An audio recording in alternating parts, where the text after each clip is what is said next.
Good evening, everybody. It's been a long time since I've been on, probably a lot longer than I anticipated.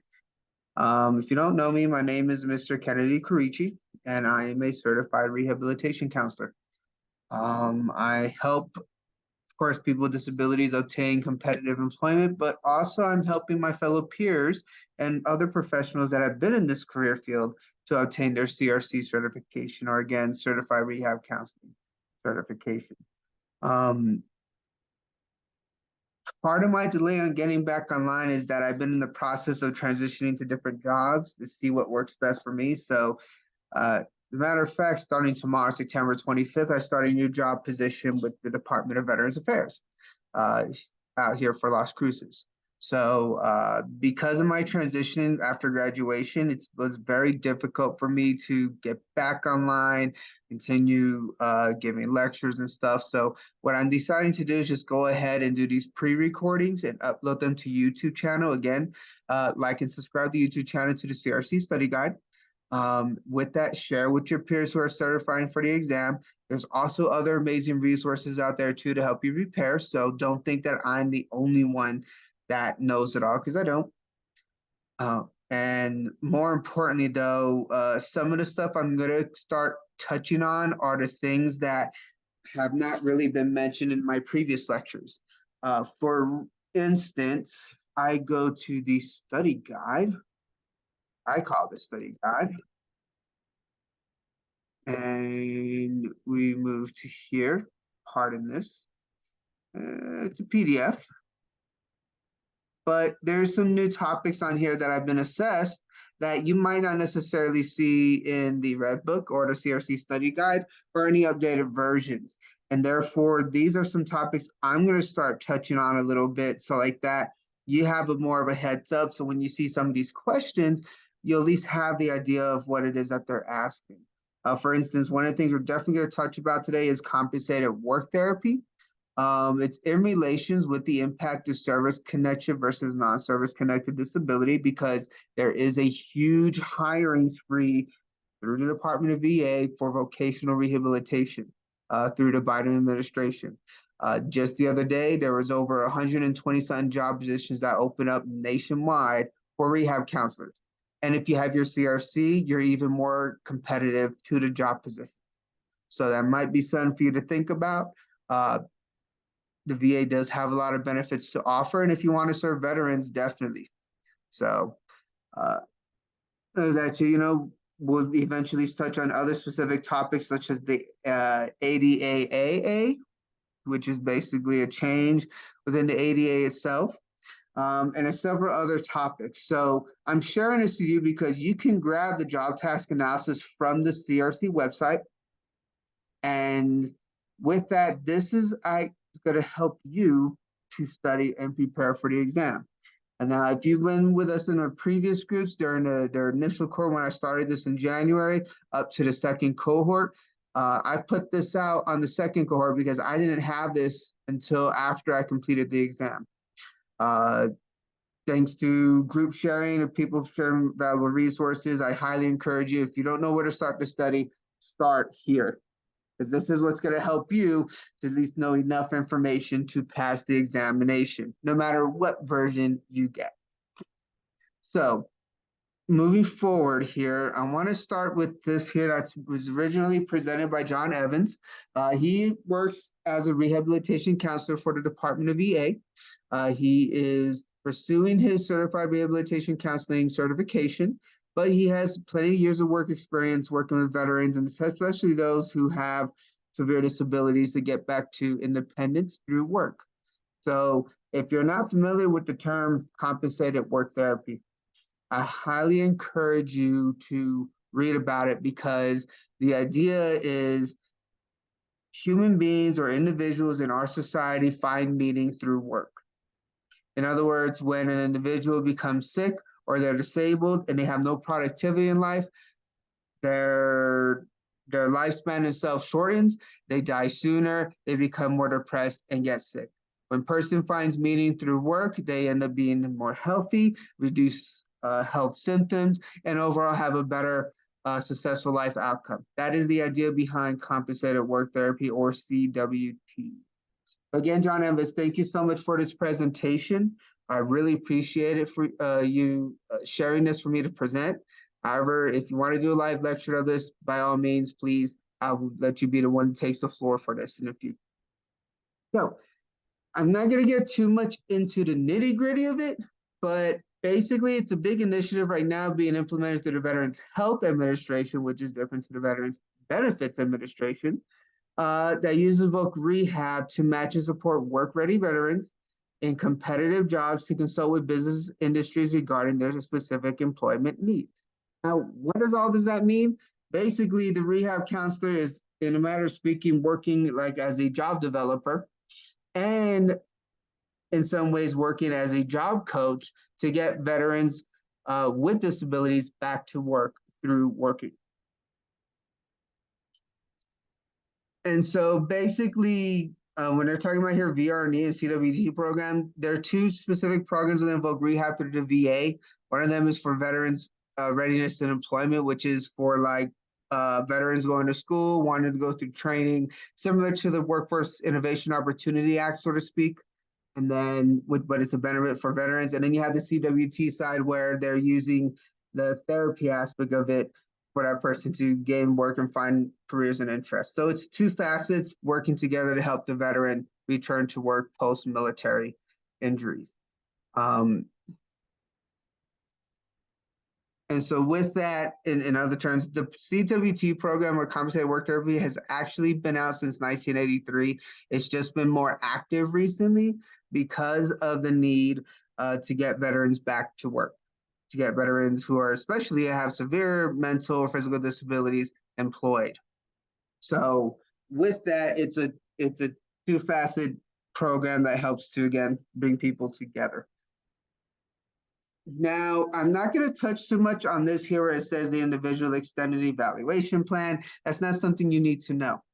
But what you would need to know to prepare for the CRC exam is understanding the terms and definitions of what these are. So I'm going to skip a bunch of slides and go straight to slide 13. Because if you ask me for a copy of this or ask Mr. John Evans for this, I'll happily provide this for you for free. Just send me an email at kennedy.corici@gmail.com. You can also make a comment in the YouTube channel, and I'll be more than happy to give you my email address, and I will send this to you free. I'm an open resource person, so the more information shared from one another, the better. So, in terms for preparing for the CRC exam, you definitely want to understand what is the compensated work therapy through the Department of VA, what is their purpose of it, what is SE or supported employment, because that's what they're basically doing. These rehab counselors working for the Veterans Health Administration are doing like some sort of supported employment. They're also doing something special called the Transitional Work Experience, or TWE. And to put a little bit more specifics into it, it's a work program for the Veterans Administration medical centers or in the community to enable participants to gain work experience and work hardening while in CWT therapeutic rehab treatments that prepare veteran participants for community employment. So for instance, if you're familiar with private rehab, maybe workman's compensation therapy, there was another program they had called work hardening. And the idea behind that is try to put the person back in the same job as, or at least close to what they had as possible, but more importantly, help them rebuild the skills that they lost back into the same or similar job. And it's not an easy process because not everybody can fully rehabilitate back to the same job. They're going to need modifications and so forth. CWT follows a similar principle because they're using some form of work hardening to get these injured veterans back to work. So make sure you understand how the transitional work experience works, in addition with what they're using, such as work hardening and therapeutic rehab treatment. Another one too, the Veterans Construction Team, VCT. It's a form of transitional work that completes renovations and construction projects for VA and other federal organizations under the supervision of experienced trade persons. The other part of it too is the incentive therapy. It's a pre-vocational program for veterans to perform work at approved VA medical center. So in other words, just like if you would do an incentive therapy for somebody who's an addict, and each time they do a drug test and it comes out clean, they get an incentive. The similar principle is being worked on here, except, of course, the more hours they work, the more they're showing productivity and improving, they get somewhat of an incentive. Is it a perfect system? No, but it is a system. And the other facet to this is the vocational assistance.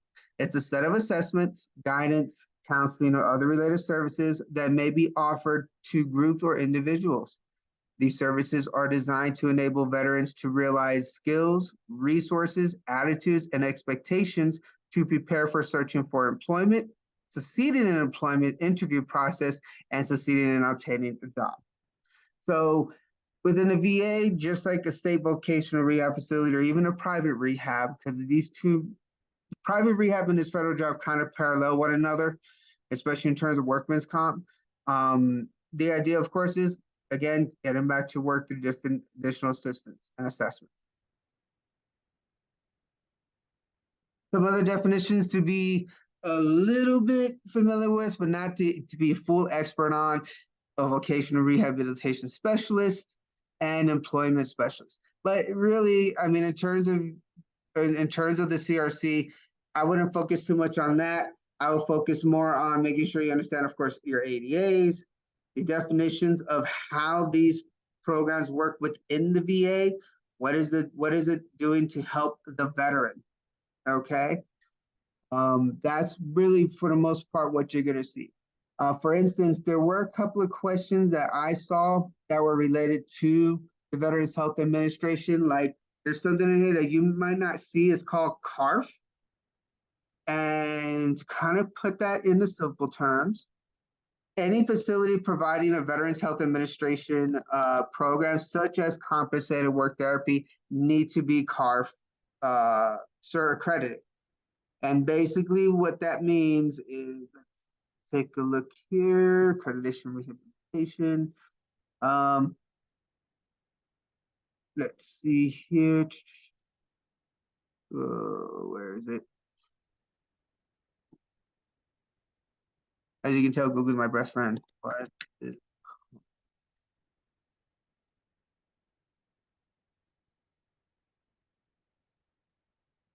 Commission for the Accreditation of Rehabilitation Facilities. It's a private for-profit organization that accredits rehab programs. So if you're going to send a service member or an injured person to some sort of compensated work therapy, some sort of program, it's best that that facility is CARF accredited.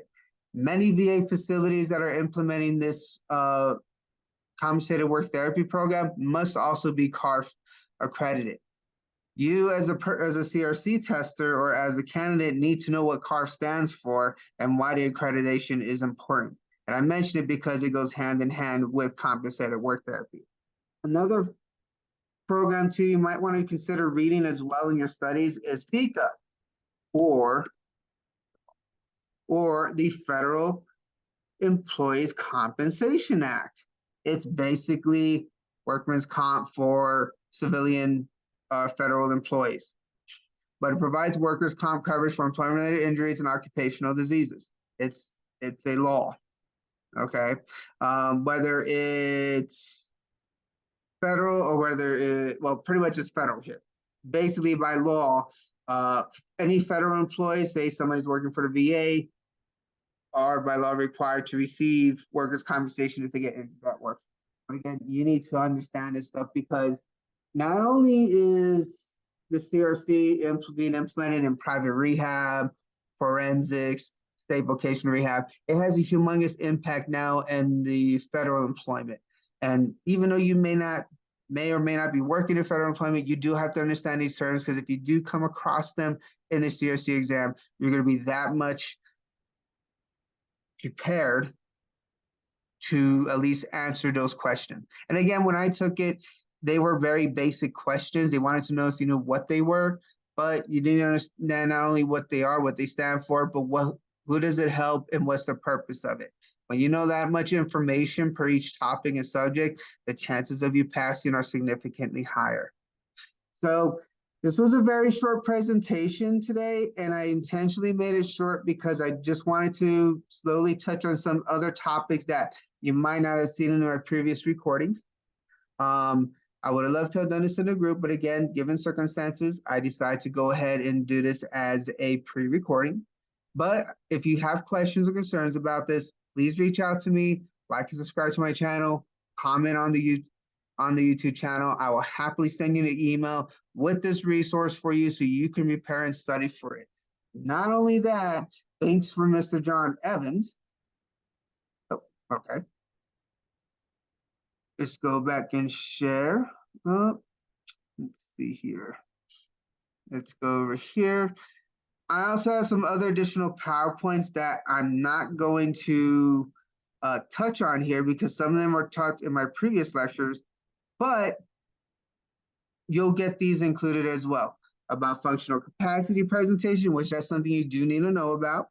A little bit more about functional limitations, and also accommodations. And this is referring to the Job Accommodation Network. You need to know what JAN is, where most students are taught that during their master's program or PhD program in rehabilitation counseling.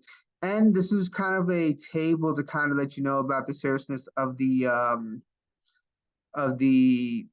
functional limitations. So again, if you reach out to me, I'll happily send this to you for free. This should help you study and prepare for the exam. Again, good luck to everybody this upcoming October. With that, I will continue to do these recordings one by one and touching those new topics per that exam blueprint study guide. And that way you have at least enough information and comprehensive knowledge to pass the exam. Have a good one. Thank you so much for your time.